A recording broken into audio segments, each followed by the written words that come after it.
ভাই জানতো না আমি একদিন ন্যাশনাল লেভেলে খেলবো।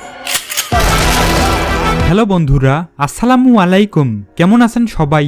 আশা করি অনেক অনেক ভালো আছেন। আজকে আমরা তুফান মুভি নিয়ে কথা বলবো।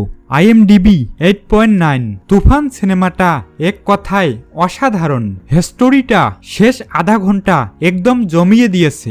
শাকিব খান এতটা নৃশংস হয়ে উঠবে ভাবতেই পারিনি। আলাদা করে কিছু বলি। নাম্বার 1, শাকিব খান ভয়ঙ্কর লেভেলের অভিনয় করেছেন। তার ভয়েসের উঠানামা দেখে ভাবছিলাম এতটা ভালো কিভাবে হয়। নাম্বার 2, রায়হান রাফি সিনেমাতে অনেক খরচা করেছেন, আলাদা শহর বানিয়েছেন। রায়হান রাফি ছাড়া এটা সম্ভব হতো না। নাম্বার 3, মিমিকে ভীষণ হট এবং সেক্সি লেগেছে, আর অভিনয়ও অনেক ভালো।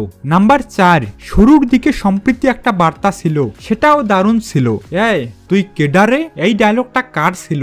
যারা হলে গিয়ে সিনেমাটা দেখেছেন তারা অবশ্যই বলতে পারবেন। নাম্বার 5, শেষ দিকে চঞ্চল চৌধুরী আশায় বেশি জমে উঠেছে।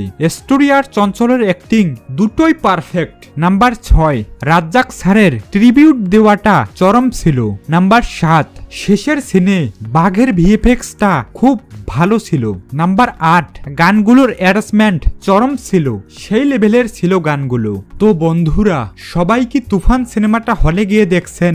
যারা দেখেননি অবশ্যই সিনেমাটা হলে গিয়ে দেখবেন, অনেক ভালো লাগবে সিনেমাটা। এবং তুফান সিনেমাটা ছিল ট্রেলার মাত্র, বাকি সিনেমার মূল গল্প থাকবে তুফান 2-তে, এমনটাই জানিয়েছেন রায়হান রাফি। তো বন্ধুরা, আপনাদের তুফান 2 নিয়ে কি মতামত? আপনারা কি তুফান 2-র জন্য অপেক্ষা করছেন? সেটা অবশ্যই কমেন্ট করে জানাবেন, এবং ভিডিও ভালো লাগলে সাপোর্ট দিয়ে আমাদের পাশেই থাকবেন।